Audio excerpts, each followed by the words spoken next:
And it is insanity.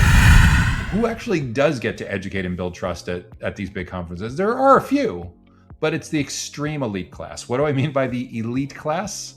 At a typical data center conference that has 2,500 attendees, might be 75 speakers. So that's roughly 3%, 75 out of 2,500.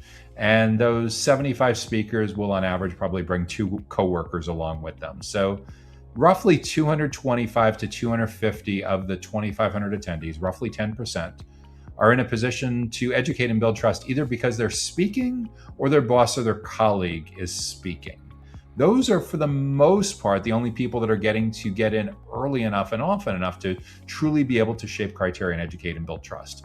The people at the booths, the people having all the conversations in the hallway, the people that are spending all their time and money playing golf and socializing and having parties and cabana parties and whatever else you're trying to do that you're trying to justify this as creating pipeline. Creating pipeline with who?